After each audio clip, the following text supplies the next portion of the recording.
ஜெயசூரிய நாராயண சுவாமியின் காலை வணக்கம். இன்றைக்கி இந்த ராசியை பற்றியும் மேசராசிக்காரர்கள் அவர்கள் வாழ்க்கையில் ஏன் பொருளாதாரத்தை பெற முடியவில்லை, அவர்களுக்கு குடும்பம், அவர்களுடைய குழந்தைகள், பூர்வீகம், அவர்களுடைய ஆயுள், திடீர் அதிர்ஷ்டம், அவர்கள் லாபம், அவர்களுடைய வாழ்க்கையில் உள்ள சாதகம் பாதகம் இவைகளை பற்றிய விஷயங்களை பார்க்க போகிறோம். செல்வம் வரும் வழி என்ன, அதை பற்றிய விஷயங்களும் இந்த வீடியோவில் இடம்பெறும். பாருங்கள், நம்ம நிகழ்ச்சிக்குள்ளே போகலாம். உலகெல்லாம் உணர்ந்து ஓதற்கு அறியவன், நிலவுலாவிய நீர்மலி வேணியன், அலையில் சோதியன் அம்பலத்தில் ஆடுவான், மலர் சிலம்படி வாழ்த்தி வழங்குவோம். இப்போ காலபுருஷ தத்துவத்தின்படி மேசம் முதல் வீடு, செவ்வாயினுடைய வீடு, மங்களகரம். அப்போ மங்களகாரகமான வீட்டில் எப்பொழுதுமே மஞ்சள் இருக்க வேண்டும். குரு அங்கே திக்பலம் பெறுவார். அதனால் மேசராசிக்காரர்கள் வீட்டில் எப்பொழுதுமே விரலி மஞ்சள் கிழங்கு அதிகமாக இருக்க வேண்டும். ஒன்று, சந்தனக்கட்டை, அரைத்த சந்தனம் இருக்க வேண்டும்.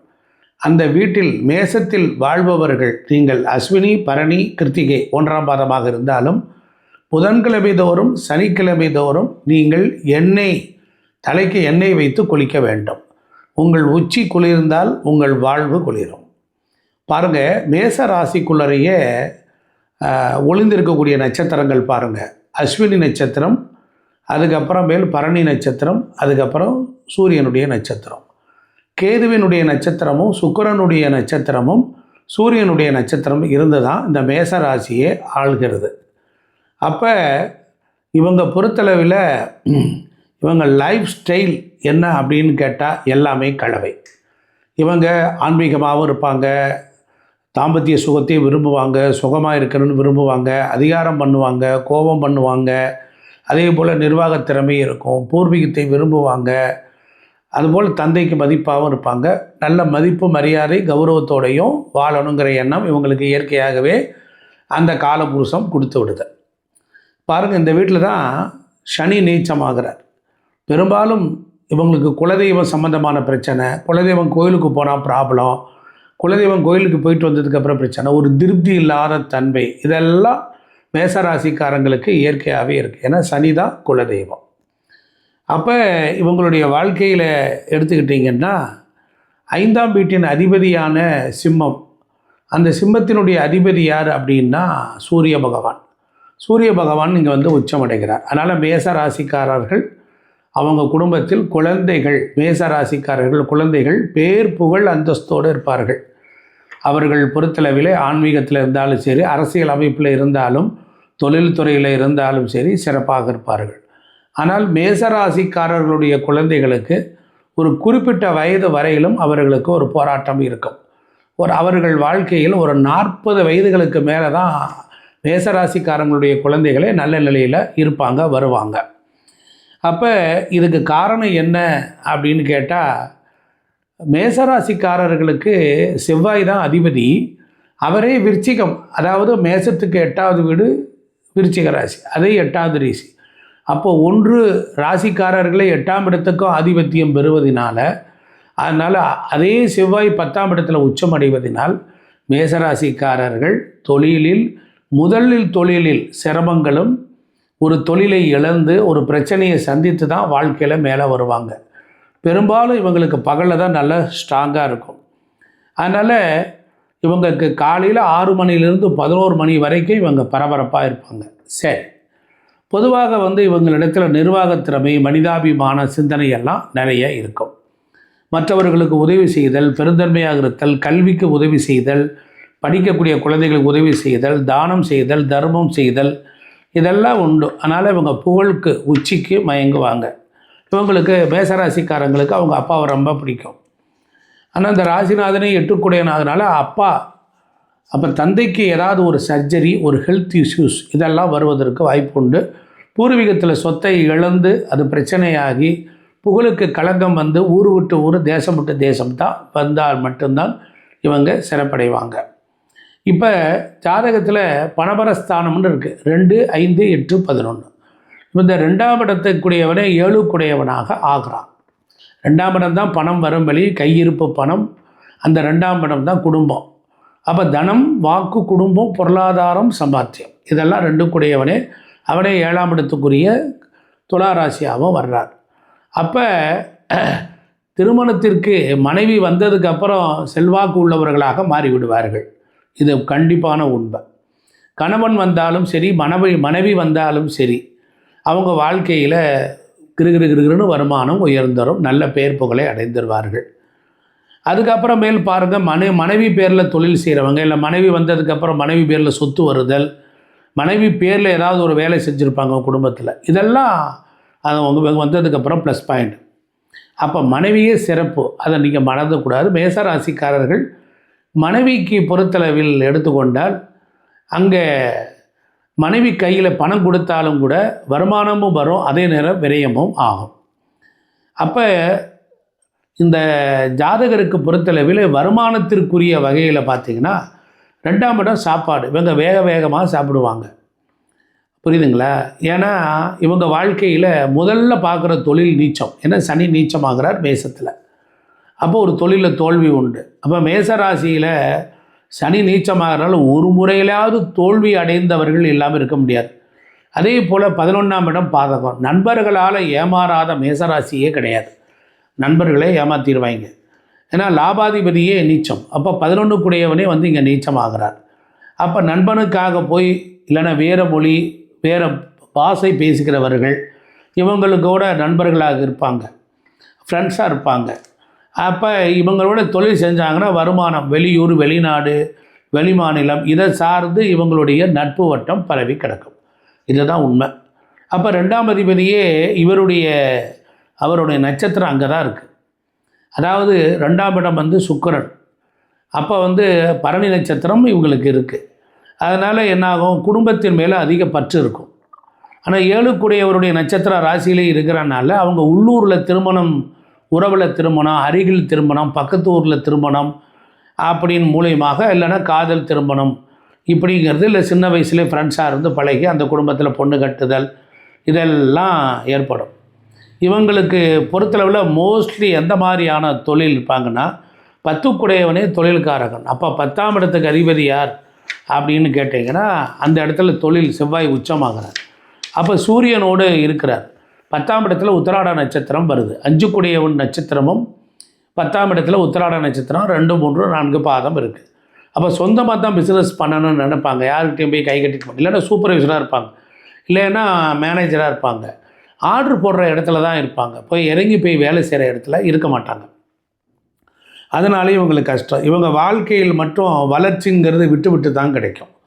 ஏன்னா 10ஆம் இடமும் 11ஆம் இடமும் சனியாகி மேசத்திலேயே நீச்சமாகி விடுகிறது.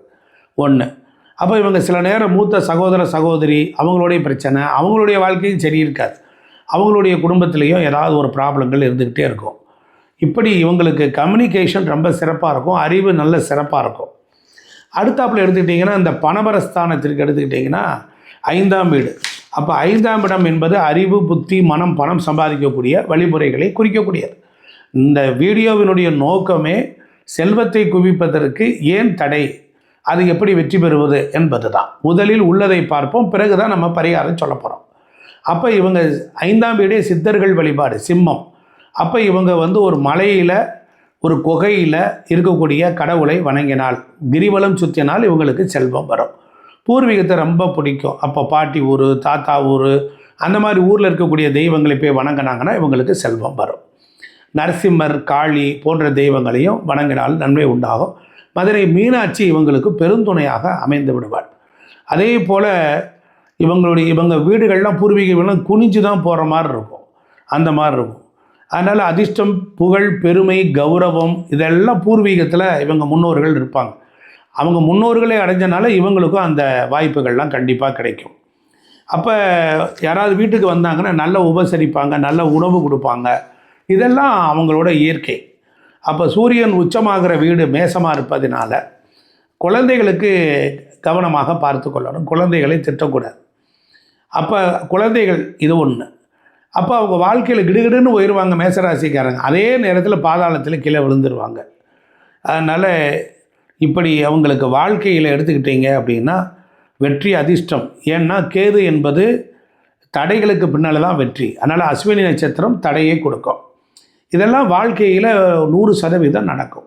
அதனால் இவர்கள் அருகில் இருக்கக்கூடிய விநாயகரை வணங்கிக்கிட்டு டெய்லி போனாங்கன்னா, அந்த முதலில் விநாயகரை வணங்கினால் அடுத்தாப்பில் குடும்ப சுகம் கிடைக்கும், அதுக்கப்புறம் உத்தியோகம் கிடைக்கும். மேசராசிக்காரர்களுடைய அடிப்படை உண்மையே அது செவ்வாயினுடைய வீடு. அவர்கள் அஸ்வினி நட்சத்திரம், விநாயகர், சித்தர்கள் வழிபாடு, இதுபோன்று மாலை போட்டு ஐயப்பனுக்கு போகிறவர்கள். பெரும்பாலும் இவர்கள் காலில் நல்லா கவனிச்சுக்கணும், காலில் ஒரு கருப்பு கயிறாவது சிவப்பு கயிறாவது கட்டிக்கணும். இது மாதிரி கட்டிக்கொள்ளும் பொழுது அவங்களுக்கு நன்மை உண்டாகும். அதே போல் இவங்களுக்கு 7ஆம் இடம் என்பது, அதாவது 2, 5, 8, 5ஆம் இடத்தை நாம் பார்த்து விட்டோம். அடுத்து 8ஆம் இடத்தை பார்க்க போகிறோம். 8ஆம் இடம் என்பது பணபரஸ்தானம். அப்போ மேசராசி அதிபதியாக அவரே அங்கே இருக்கிறார். அப்போ விருச்சிகம், அந்த விருச்சிக ராசிக்குள்ளார பார்த்தீங்கன்னா 6ஆம் வீட்டினுடைய நட்சத்திரம் கேட்டே இருக்குது. 8ஆம் வீட்டின் நட்சத்திரமாக இருக்கக்கூடிய 6, 8 தொடர்பு வந்துடுது.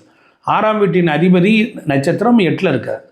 அது மட்டும் இல்லை, அந்த வீட்டில் பார்த்தீங்கன்னா சனியினுடைய நட்சத்திரம் அனுசமும் இருக்குது.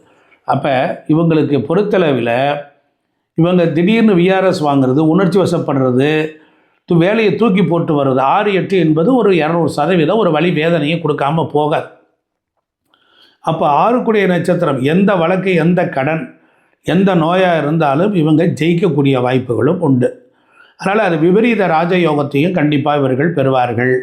ஒரு ஒரு ஒரு அவமானம் வந்துருச்சு, நஷ்டமாயிட்டேன், ஒரு பிரச்சனை ஆயிடுச்சு, எல்லாம் முடிஞ்சு போச்சு இனிமேல், ஆனால் இன்றைக்கி நான் நல்லா இருக்கேன் அப்படின்னு சொல்கிறவங்க எல்லோரும் மேசராசிக்காரங்க. அப்பாவுக்கு ஒரு சர்ஜரி உண்டு, அப்போ பணத்தை இழந்தவங்க, இப்படி எல்லா துன்பங்களும் இவங்களுக்கு உண்டு. அதே போல் இவங்களுடைய வாழ்க்கையில் எடுத்துக்கிட்டிங்க அப்படின்னா கடனுக்காகத்தான் சொத்து வாங்குவாங்க. இவங்க பணம் சேர்த்து வச்சு சொத்து வாங்க முடியாது, கடன் வாங்கி சொத்து வாங்குவாங்க. இல்லைன்னா விற்றுட்டு கடனை அடைப்பாங்க, கடனுக்காக சொத்து வாங்கி, இப்படி ஏதாவது ஒன்று நடக்கும். ஏன்னா 9 குடையவனே 12 குடையவனாகவும் ஆவதினால அந்த மாதிரி இவங்களுக்கு வாழ்க்கையில் உண்டு. அதே போல் லாபம் இவங்களுக்கு எடுத்துக்கிட்டிங்கன்னா 11ஆம் இடம் லாபஸ்தானம். இந்த பணம் வரக்கூடிய வழிகள் இதுதான். ஒரு ராசிக்கு 2, 5, 8, 11 இதுதான் பணபரஸ்தானம். அப்போ பணபரஸ்தானத்தில் எடுத்துக்கொண்டால் 11ஆம் இடம் என்பது லாபமாக இருந்தாலும் அதுவே பாதகமாக இருக்கிறது.